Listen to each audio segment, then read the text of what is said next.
یہاں اللہ کے نبی صلی اللہ علیہ وسلم کے چند ارشادات ہیں جس کا تعلق ایمان سے ہے۔ ایمان یوں تو دل کے عمل کا نام ہے،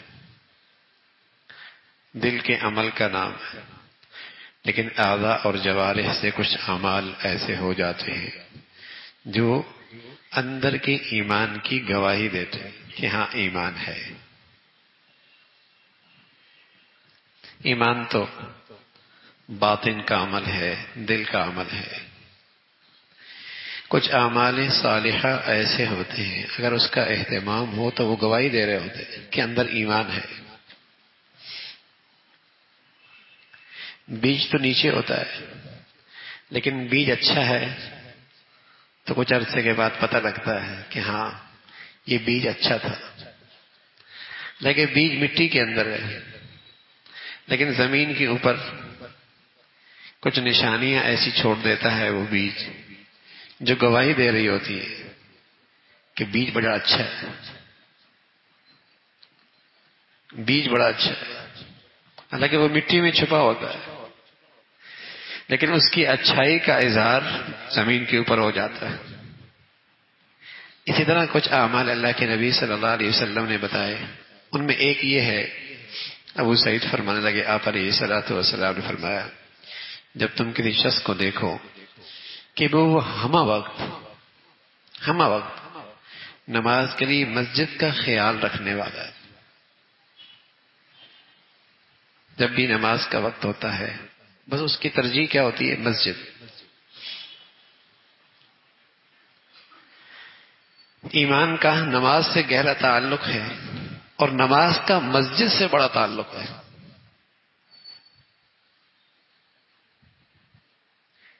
نماز کا ایمان سے بڑا تعلق ہے اور نماز کا مسجد سے بڑا تعلق ہے۔ تو آپ علیہ الصلوۃ والسلام فرمانے لگے جس شخص کو تم دیکھو کہ وہ ہمہ وقت نماز کے لیے مسجد کا خیال رکھنے والا ہے تو اس کے متعلق آپ ایمان کی گواہی دے سکتے ہو، باوجود ہے کہ ایمان ایک اندر کی چیز ہے، لیکن تم بتا سکتے ہو کہ یہ ایمان والا ہے، کیونکہ اللہ کا ارشاد ہے کہ حقیقت میں خدا کی مسجدوں کو وہی لوگ آباد کر سکتے ہیں جو اللہ تعالی پر اور قیامت پر ایمان رکھتے ہیں، نماز پڑھتے ہیں، زکوٰۃ دیتے ہیں۔ انما یامر مساجد اللہ من آمن باللہ والیوم، کہ مساجد کو کون لوگ آباد کرتے ہیں؟ جو ایمان والے ہوتے ہیں۔ تو ہمہ وقت نماز کے لیے مسجد کا اہتمام یہ ایمان کی علامت ہے۔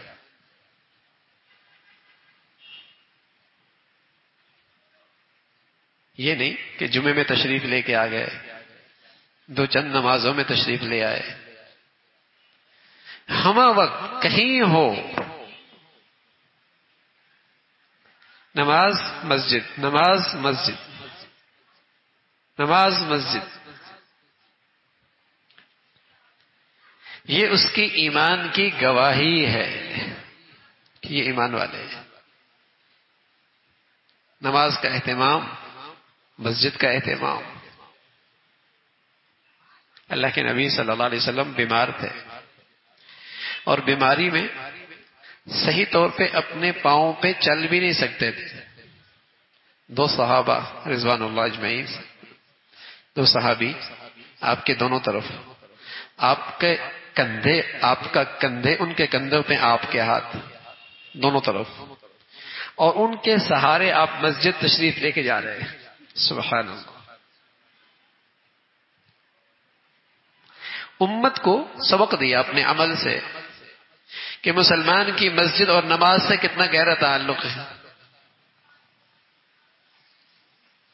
نماز کا مسجد سے کتنا گہرا تعلق ہے۔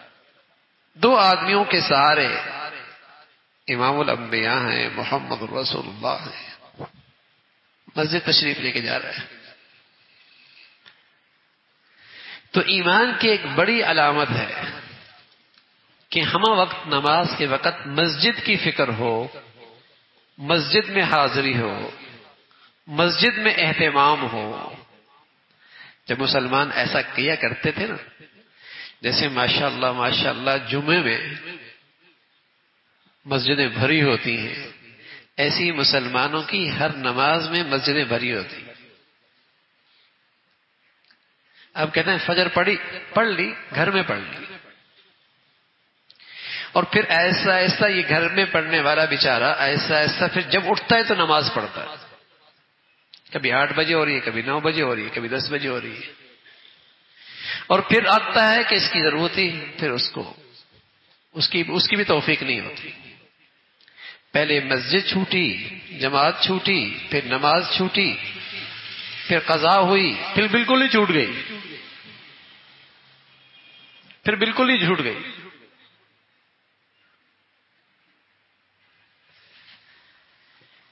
تو ایمان کی ایک بڑی علامت اللہ کے نبی صلی اللہ علیہ وسلم نے بتائی کہ ہم وقت نماز کے لیے مسجد کا اہتمام نصیب ہو جائے.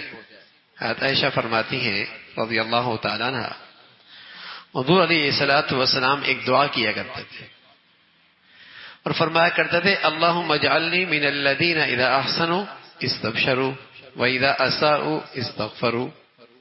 یہ بھی ایک ایمان کی بڑی علامت ہے. نبی کی جو دعا ہوتی ہے نا وہ نصیحت ہوتی ہے، اور نبی کی دعا امت کے لیے پیغام ہوتی ہے. آپ علیہ الصلوۃ والسلام کے بارے میں عائشہ فرماتی ہیں کہ آپ یہ دعا کیا کرتے، اے اللہ مجھے ان لوگوں میں شامل فرما جو نیک کام کریں تو خوش ہوں، اور جب برا کام ہو جائے تو استغفار کریں. اب ضروری نہیں کہ نبی کے اندر یہ چیزیں موجود ہو، لیکن اس میں جو اچھائی ہے نبی اسے پسند کر رہا ہے. اچھائی کیا ہے؟ کہ نیکی پہ خوشی ہو اور کوتاہی پہ استغفار ہو جائے. اتنی بڑی اچھائی ہے کہ نبی بھی اس کے لیے دعا کر رہے ہیں.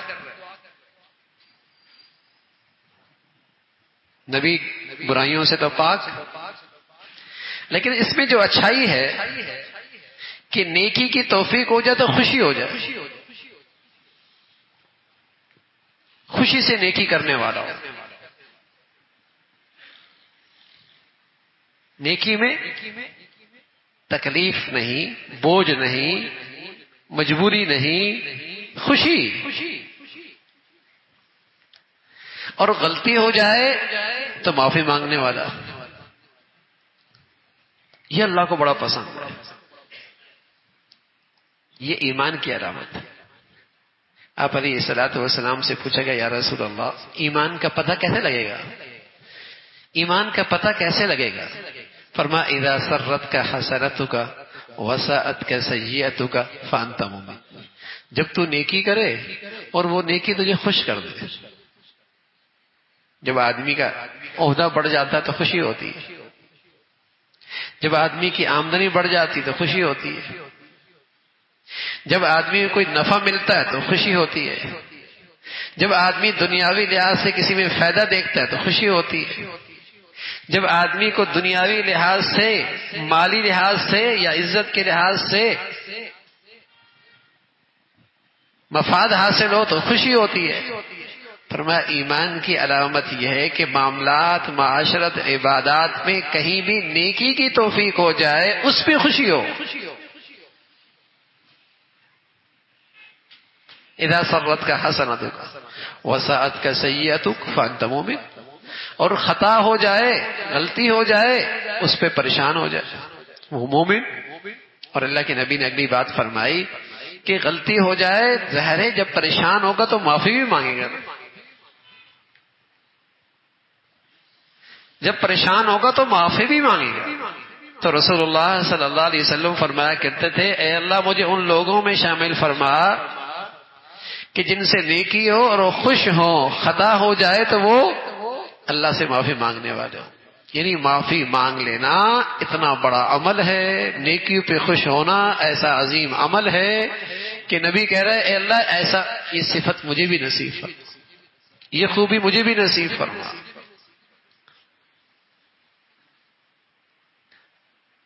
شیطان گناہ تو کرا دیتا ہے لیکن ساتھ مایوس بھی کر دیتا ہے کہ کیا بار بار تو معافی مانگے گا، کیا تو بار بار معافی مانگے گا، تیری معافی سے کیا ہونا ہے. مایوس بھی کر دیتا ہے، اللہ کی رحمت سے مایوس بھی کر دیتا ہے. تو میرے عزیزو، غلطی ہو جائے تو فوراً معافی مانگ لو، پھر ہو جائے پھر معافی مانگ لو، پھر ہو جائے پھر معافی مانگ لو. کبھی آدمی کپڑا پہننا اس لیے نہیں چھوڑتا کہ گندے ہو جاتے، کھانا کھانا اس لیے نہیں چھوڑتا کہ پھر بھوک لگ جائے گی، پانی پینا اس لیے نہیں چھوڑتا کہ پھر پیاس لگ جائے گی. پینے کا کیا فائدہ، کھانے کا کیا فائدہ، کپڑے پہننے کا کیا فائدہ، پھر گندے ہو جائیں گے، پھر بھوک لگ جائے گی، پھر پیاس لگ جائے گی.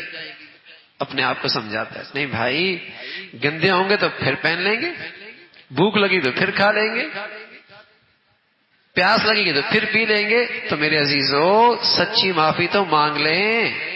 پھر غلطی ہو گئی پھر معافی مانگ لیں گے، پھر غلطی ہو گئی پھر معافی مانگ لیں گے. بھائی پھر غلطی ہو گئی پھر اللہ سے معافی مانگ لیں. اور پیارے نبی صلی اللہ علیہ وسلم نے فرمایا، اللہ کریم تو کہتے ہیں جب تک بندہ معافی مانگتا رہتا ہے میں بھی معاف کرتا رہتا ہوں. جب تک یہ معافی مانگنا نہیں چھوڑتا میں بھی معاف کرنا نہیں چھوڑتا. یہ ظاہری اعمال ہیں جو ایمان کی گواہی دے رہے ہوتے ہیں کہ ہاں اندر ایمان موجود ہے. تبھی تو نیکی کی دولت آئی تو خوشی ہو رہی، غلطی ہو گئی اندر ایمان ہے تبھی تو پریشان ہو رہا، تبھی تو اللہ تعالیٰ سے معافی مانگ رہا. یہ ایمان کی علامت ہے. جب معافی نہیں مانگے گا نا، یہ علامت ہے کہ ایمان بہت کمزور ہو گیا، ایمان کا چراغ بجھنے کو ہے. یہ ہے گناہ کو برا نہیں سمجھے گا، گناہ اسے پریشان نہیں کرے گا. یہ خطرے کی بات ہے کہ ایمان کا چراغ نور بجھ تو نہیں گیا، ختم تو نہیں ہو گیا. یہ ایک چیز ہے. حضرت عمر ابن خطاب رضی اللہ تعالیٰ عنہ ایک موقع پہ جابیہ ایک جگہ تھی، وہاں کھڑے ہو کے تقریر فرما رہے تھے. فرمانے لگے جیسے آج میں تمہارے سامنے تقریر کر رہا ہوں، اسی طرح اللہ کے نبی صلی اللہ علیہ وسلم بھی ہمارے سامنے ایک دن تقریر کر رہے تھے کھڑے ہو کر،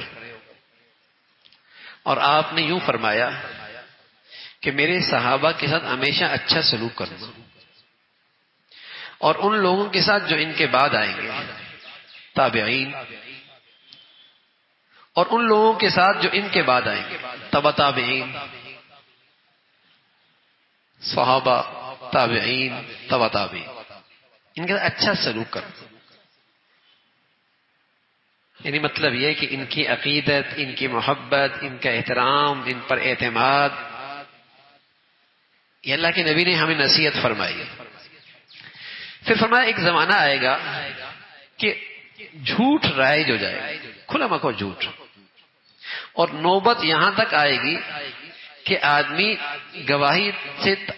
سے گواہی طلب کرنے سے پہلے ہی وہ جھوٹی گواہی دے دے گا.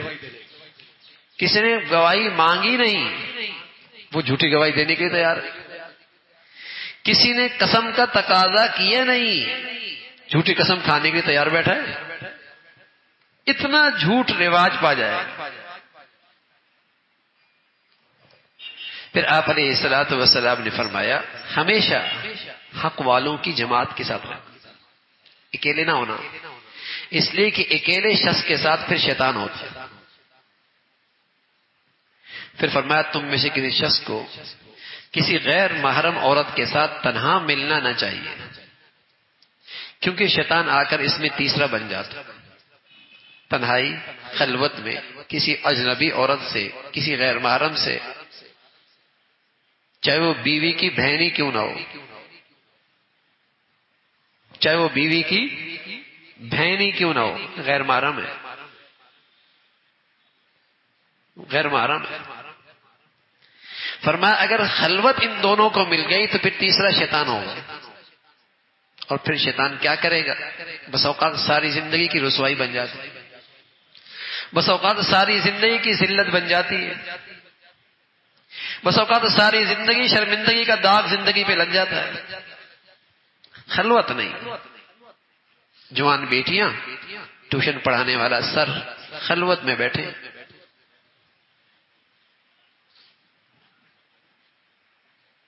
جوان بچی اور بچہ ہاں یونیورسٹی کا کام دونوں بیٹھ کے اکیلے کر رہے ہیں. اب تو جب جوڑیاں بنائی جاتی ہیں نا یونیورسٹیوں میں تو لازمی ہوتا ہے کہ لڑکے کے ساتھ لڑکی ضرور ہوگی، تاکہ ان کے اندر جو شرم و حیا کے جراثیم ہے نا، ان کے نزدیک تو جراثیم ہے نا، بیماری ہے، کسی طرح ختم ہو جائے. شرم و حیا رہی نہیں. اور اللہ کے نبی فرمایا کرتے تھے، بلکہ اللہ کے نبی فرمایا کرتے تھے، تمام نبی کہا کرتے تھے، یہ بات سارے نبیوں کی ہے، اذا فاتک الحیا ففعل ما شئت، جب حیا نہ رہے تو پھر کچھ بھی کر لے، پھر کچھ بھی کر لے. تو اللہ کے نبی صلی اللہ علیہ وسلم نے ہمیں خطاب کیا، تقریر کی، اور یہ نصیحتیں فرمائیں کہ جب کسی غیر محرم کے ساتھ تنہائی ہوگی تو خیال رکھنا تیسرا شیطان ہوگا اور دلوں میں برائی کے وسوسے ڈالے گا. اور جس شخص کو اپنی بھلائی بھلی لگے، جس شخص کو اپنی بھلائی بھلی لگے اور برائی برے لگے، بلا شبہ وہ ایمان والا ہے. یہ بات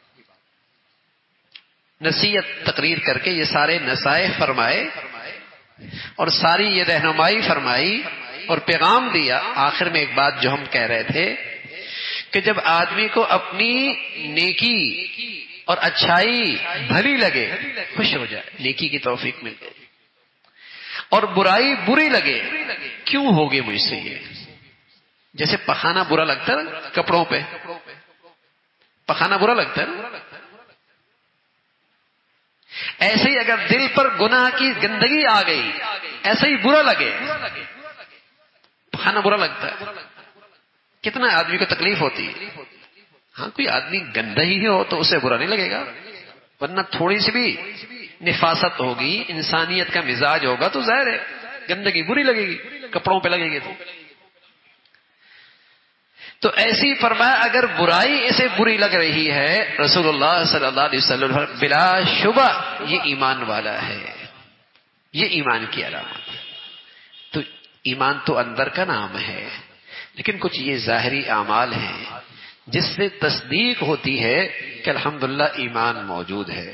اللہ رب العزت ہمیں باطن کا ایمان بھی نصیب فرما دے اور ظاہر کے لحاظ سے بھی ایمان والے اعمال نصیب فرمائے.